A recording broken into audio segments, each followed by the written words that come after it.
We weren't late to the war. We waited to remind them what terror is. It's alive.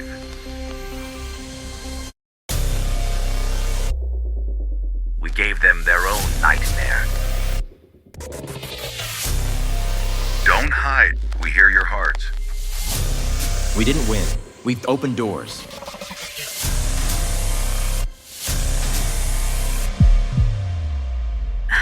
And they know fear. The war had been raging for 57 years by the time Earth reappeared on the galactic stage. To most of the galaxy, humanity was a ghost, a stubborn species that had vanished just as the Dominion's conquest began. Countless civilizations were shattered beneath the iron maw of the Galactic Dominion's campaign of terror. They did not conquer for survival or expansion. They conquered because they could. For them, domination was an end in itself. Humanity had been expected to fall in line. The Dominion's ambassadors came, offering peace through submission, but their fleets returned home empty-handed, humiliated by humanity's defiance. Soon after, Earth went silent. No distress signals, no cries for help. Just nothing. The galaxy assumed Earth was dead. They were wrong. When Earth finally emerged, they didn't arrive as a desperate force, clawing for survival. They came as something calculated and deliberate. And they didn't come alone. It had started with the quiet frequencies, strange signals laced through the static of deep space. Earth had found the whispers of forgotten species, broken voices that had long since been abandoned to the edges of the void. While the Dominion's focus had been on burning worlds and enslaving empires, they had left behind ruins, shattered species deemed insignificant. It was in those ruins that Earth planted the seeds of rebellion. The first to answer were the Threx, a once proud warrior race reduced to nomadic scavengers after their homeworld had been consumed by the Dominion's biological experiments.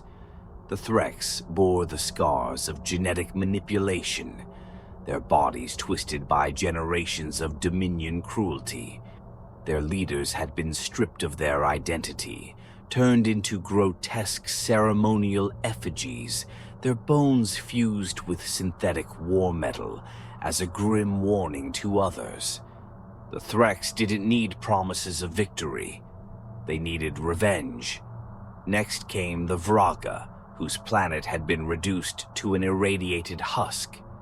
The Vraga lived like shadows beneath the surface of their ruined world, clinging to life inside hollowed-out volcanic caverns. Their skin was pale and translucent from years without sunlight, and their eyes had adapted to see things humans could only describe as specters in the dark. They spoke in hushed whispers of Dominion experiments, of something far worse than warships. They described massive, living constructs engineered to twist organic life into something obscene. But it was the Isheri who shared the darkest tale of all. They were a skeletal, almost insectoid species whose forms had become fragile remnants of what they once were. Their bones jutted at awkward angles, too thin to support them without exoskeletal braces. They didn't live, they endured. The Isheri had seen something no other species had survived.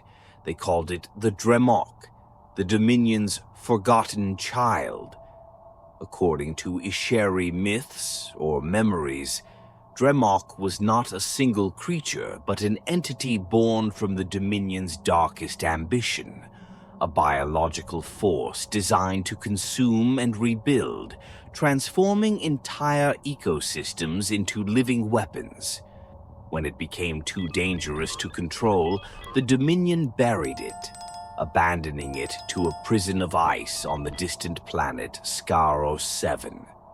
The Isheri spoke of it with hushed reverence, as though even uttering its name carried a curse. Humanity listened. The stories the Isheri told weren't myths, they were warnings. And Earth had learned the Dominion's weakness, fear. Despite their warships and death engines, the Dominion feared what they couldn't control. They feared what they'd created. Earth's leaders knew they couldn't defeat the Dominion with numbers alone. Humanity wasn't just fighting a war, they were orchestrating a reckoning. Their first move was simple: find the Dominion's greatest fear and make it their weapon. The Isheri begged them not to go to Scaros 7. The grave there was not meant to be disturbed, their elder had whispered, his voice like brittle paper. But humanity's answer had already been decided. Earth wasn't here to rebuild the past. They were here to rewrite the future. And the whispers of the oppressed had shown them how to start. They wouldn't fight the Dominion head-on. They would drag their enemies into the darkness and make them face the horrors they had tried to forget. And Earth would be there, standing beside the shadows.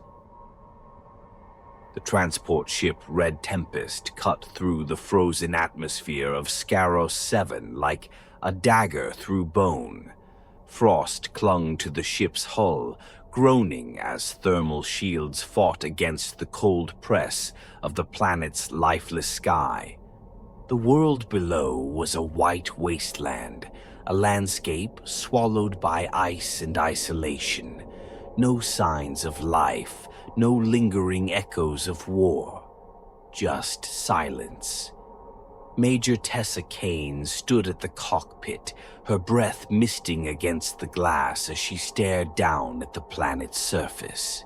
The light from Scaros 7's pale sun barely illuminated the expanse below, making it feel like the planet had swallowed the dawn itself. Behind her, Sergeant Reyes checked his gear, his fingers drumming nervously against the edge of his plasma rifle. "I've read about Dominion labs before," he muttered, not quite meeting her gaze. "But this one feels different, feels wrong." Kane didn't look away from the view. "That's because it is."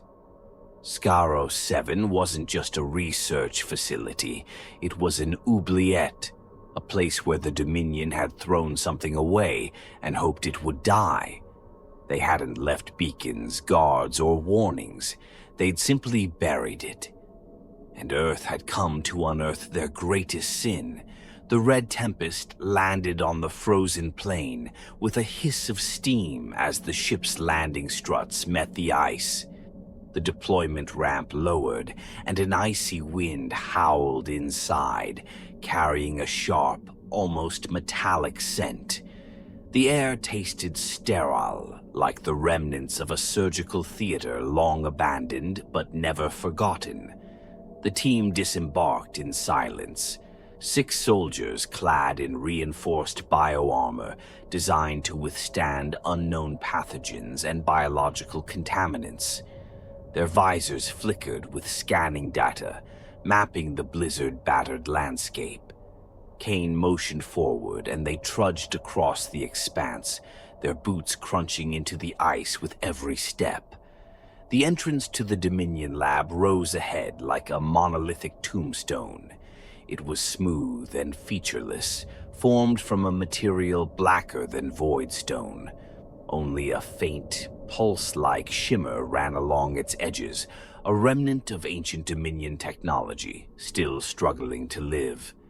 "Reyes, break it open," Kane ordered. Reyes moved forward, setting a series of shaped charges around the frame. Moments later, a muffled detonation cracked the icy quiet. The doors didn't crumble. They simply folded inward like petrified wings. The passage beyond was dark, yawning, and impossibly deep. Kane activated her suit's shoulder lamp. The beam pierced the shadows, revealing walls slick with frost and something else. A faint sheen of organic residue clung to the walls, membranes hardened over time, stretching like sinew across the ancient metal. Reyes swore under his breath. This wasn't part of the reports. The Iskari didn't say anything about... They didn't know, Kane said grimly. They advanced deeper into the complex, their footsteps echoing in the hollow expanse. The further they went, the more the walls began to change. What had started as subtle biological traces became unmistakable. The architecture itself began to resemble bone and tendon, bending and twisting into grotesque shapes. Rib-like arches rose above their heads, and organic conduits pulsed faintly beneath their feet, like veins trying to force something through long-dead arteries. The team entered a massive, dome-shaped chamber. The floor was strewn with brittle fragments, shards of bone and ruptured carapaces. In the center of the room was an enormous cocoon-like structure, half buried in ice. Its surface was translucent, and through the frost, they could see something shifting inside, a mass of flesh and coiled tendrils, twitching with a slow, nauseating rhythm. "That's it," Reyes whispered, awestruck and horrified. Kane stepped forward, narrowing her eyes. The thing inside the cocoon was vast, its form a writhing amalgamation of muscle, cartilage, and chitinous limbs. Its surface was covered in bioluminescent nodes, eyes perhaps, though their shapes didn't fit any known symmetry.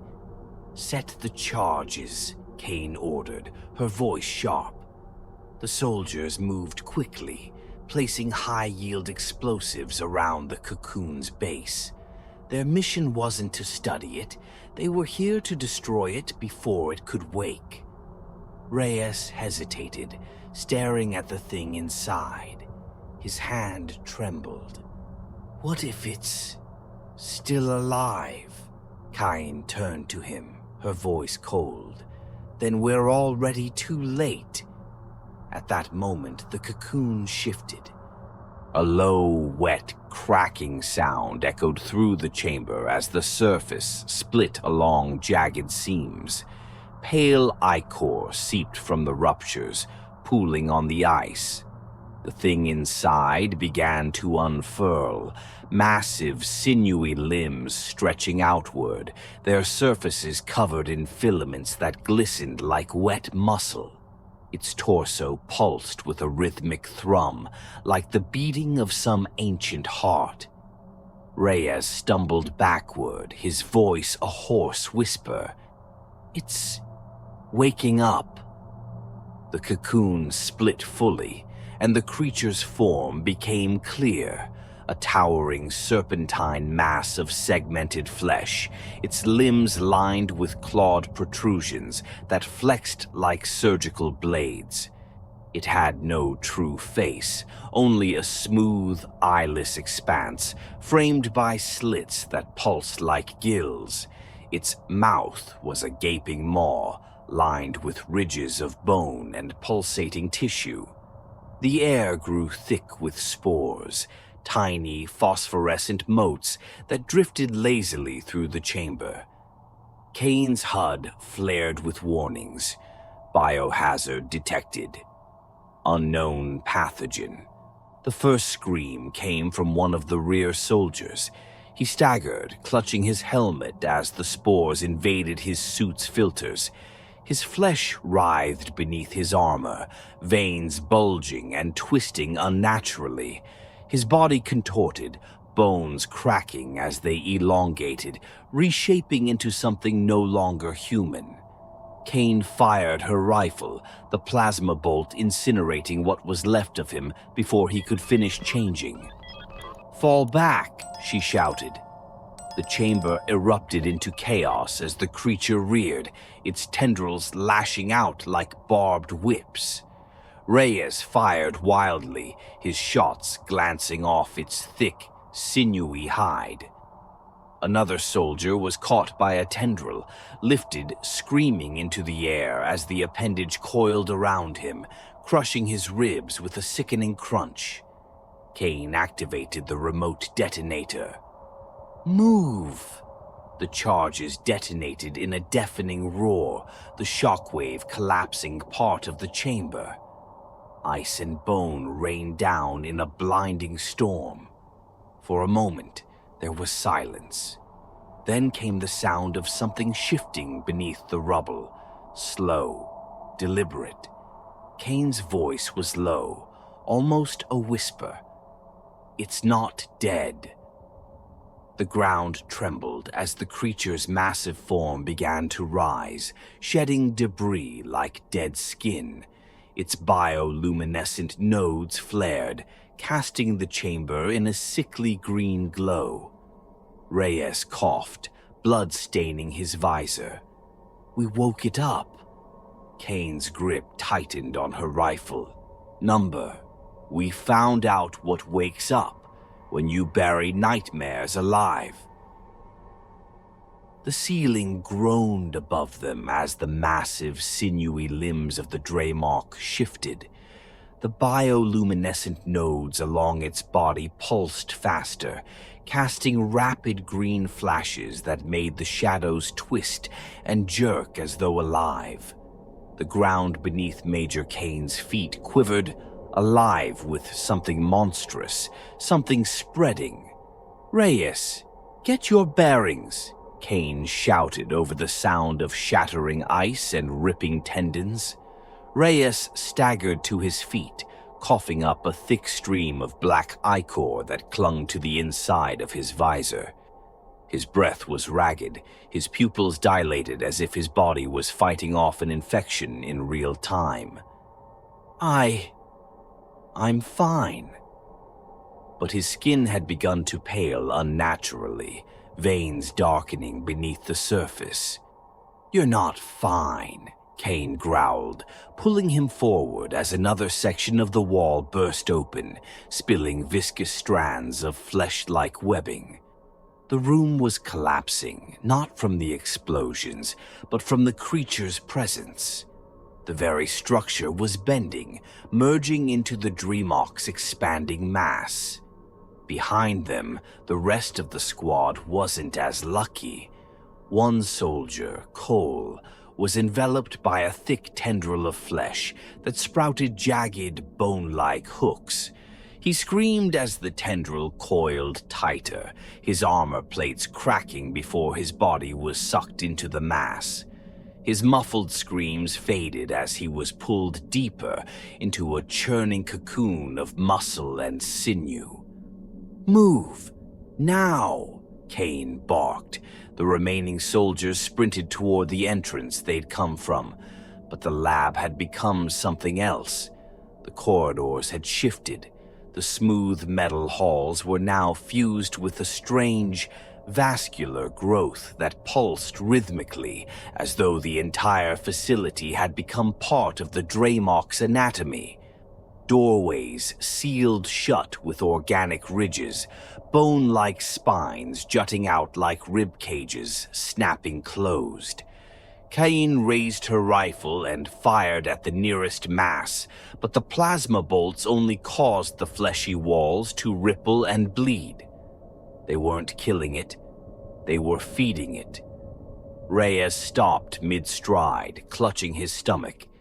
He gasped as something moved beneath his skin. His veins pulsed with an unnatural rhythm.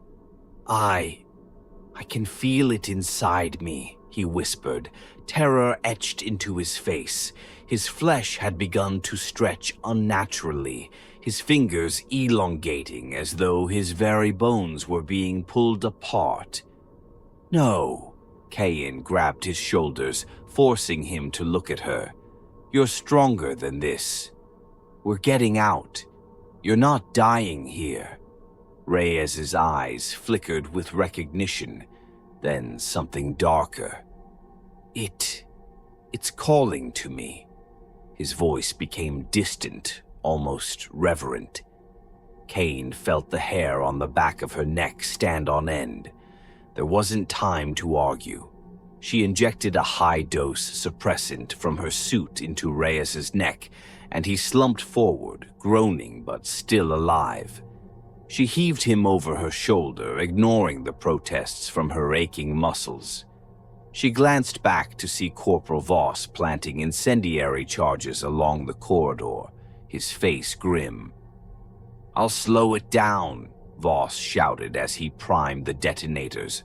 "Voss, don't—" Kane's shout was cut off as the corridor erupted in flame.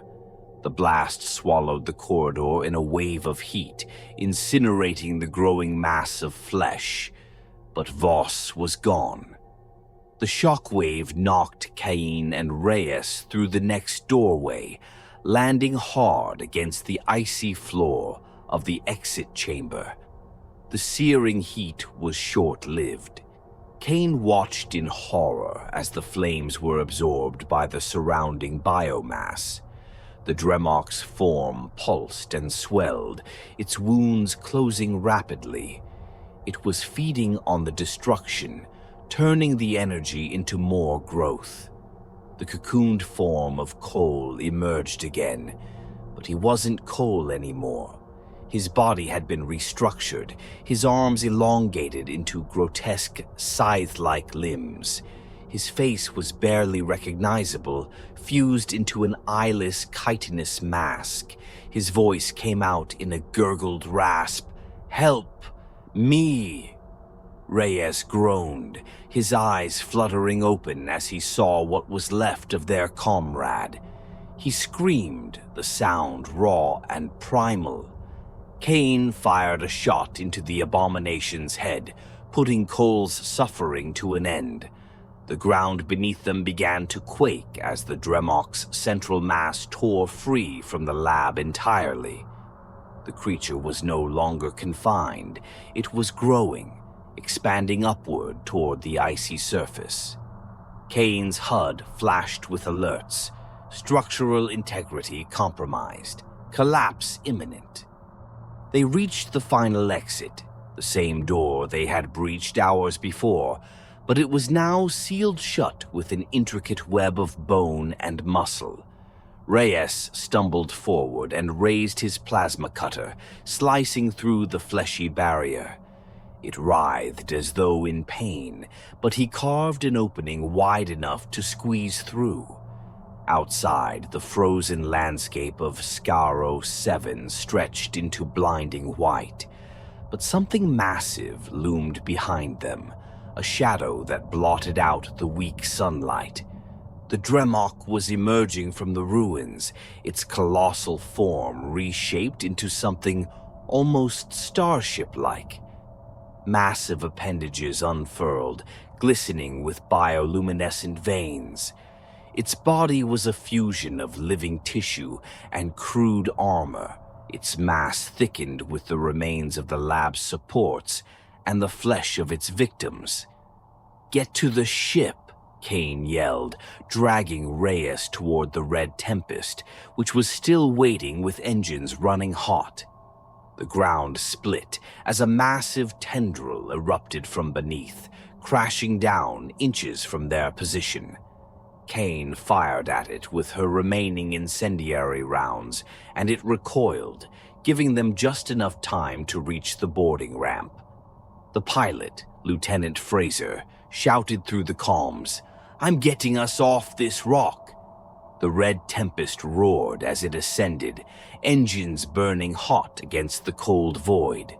Kane collapsed onto the deck as the ship broke through the planet's atmosphere, leaving the horror below. She struggled to catch her breath as Reyes convulsed beside her, muttering incoherently. "It's still calling," Reyes whispered. Kane stared out the viewport as the planet grew smaller beneath them. The Dremok's form rose like a living monument, unfurling into space. Fraser's voice was tight. "What the hell is that thing?" Kane's hands clenched into fists. "It's not a weapon. It's a feeding ground, and we're what it was waiting for." The comms crackled as the Dominion fleet entered orbit, their ships converging on Scaros 7. But Kane knew they were too late. The Dominion wasn't coming to suppress a rebellion. They were about to meet their nightmare. The creature's bioluminescent eyes flickered as it shifted toward the Dominion ships. In its wake, the ice of Scaros 7 shattered and collapsed, as though the planet itself was offering its corpse to the thing that had been buried within. The Red Tempest fled into the void as the first Dominion dreadnought vanished in a maelstrom of living flesh.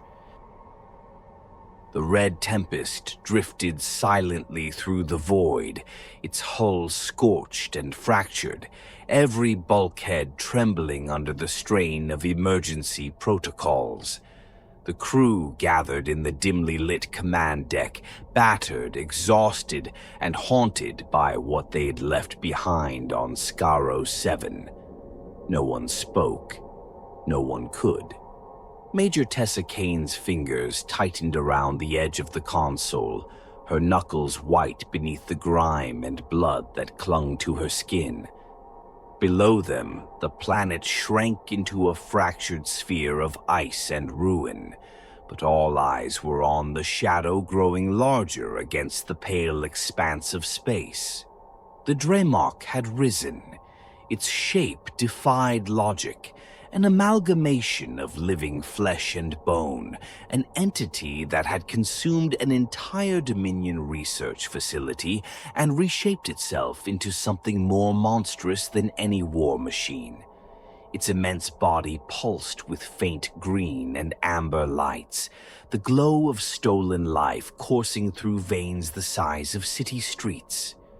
Rib-like protrusions jutted out like the framework of some primordial leviathan, and massive appendages spread outward like wings. The Dominion fleet arrived in perfect formation, a wall of dreadnoughts, cruisers, and fighter swarms.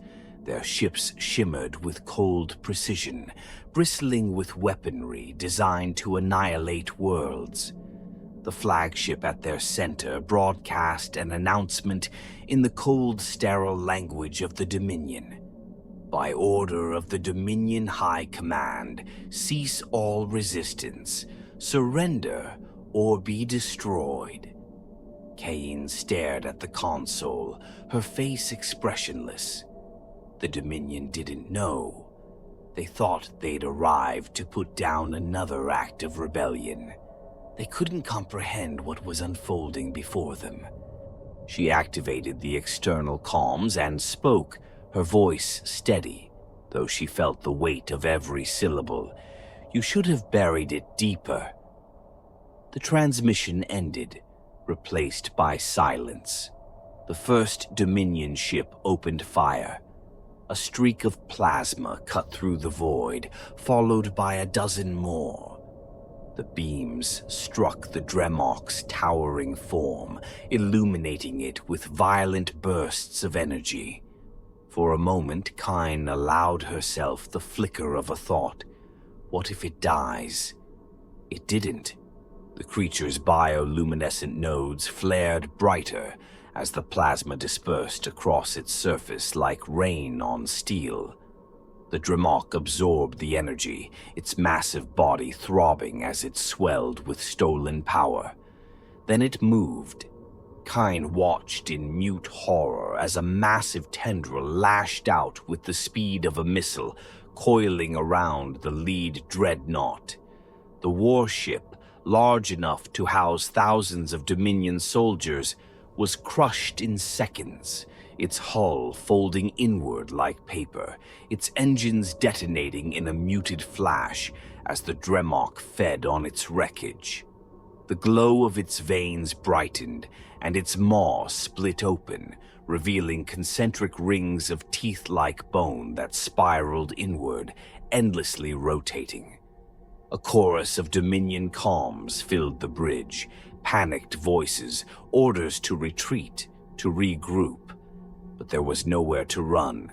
The Dremok's appendages stretched out, latching onto nearby ships, pulling them into its crushing embrace. It wasn't just destroying, it was growing, each new ship feeding its horrific transformation. Is it evolving? Reyes's voice was weak, barely above a whisper. His skin was pale, his body trembling from the infection that still clung to him. Kyne didn't answer. Her mind raced with calculations, plans, and grim truths. She had hoped that unleashing the Dremok would break the Dominion. Now she wasn't sure if anything could stop it. The Dominion ships began to scatter, their disciplined formation collapsing into chaos. Fighters swarmed like hornets around the creature, firing desperate volleys that barely scorched its surface. The Dremok opened its maw again. This time, a deep, resonant hum reverberated through space. Kyne felt it in her bones. A wave of soundless energy erupted from the Dremok, a pulse that rippled outward. Every Dominion ship caught in its radius shut down instantly. Their engines died, their lights flickered out, and their weapons went cold. Thousands of Dominion soldiers were left adrift, trapped in dead vessels. The Dremok moved among them like a predator in the dark. It didn't need to rush. It consumed them one by one, feeding on their fear as much as their flesh. "Fraser," Kyne said, her voice low but firm, "get us out of here." The pilot's hands trembled as he brought the Red Tempest to full thrust. The ship lurched as it accelerated away from the carnage. Through the viewport, Kyne watched as the Dominion fleet was torn apart, their once mighty armada reduced to debris. Reyes groaned beside her. We didn't save anyone, did we?" Kyne's jaw tightened. "We weren't here to save them." The silence that followed was heavier than the void around them. The Dominion's forces had enslaved, experimented, and destroyed for decades. They had carved terror into the hearts of entire species. But now, for the first time, they knew fear. But at what cost? As the Red Tempest reached the edge of the system, Kyne turned back for one last look. The Dremok loomed against the dying light of Scaros 7, a nightmarish silhouette drifting among the wreckage of the fleet it had consumed. In the vast distance, more Dominion fleets would be arriving soon, drawn by desperation and the need to crush what they didn't understand. They wouldn't understand until it was too late. Kyne leaned forward, her voice soft but resolute. "Let them come." Reyes's eyes flickered with something between fear and awe. "And if it doesn't stop..." Kyne didn't answer immediately. Instead, she closed her eyes and took a slow breath. Then Earth gave the galaxy one gift before the end, the gift of fear. The Red Tempest disappeared into the void, its engines a faint shimmer in the vastness of space. Behind them, the Dremok pulsed with terrifying life, its impossible form shifting as it turned its gaze toward the stars, toward the next world. And for the first time, the galaxy understood that not every horror could be forgotten. Some nightmares come back hungry,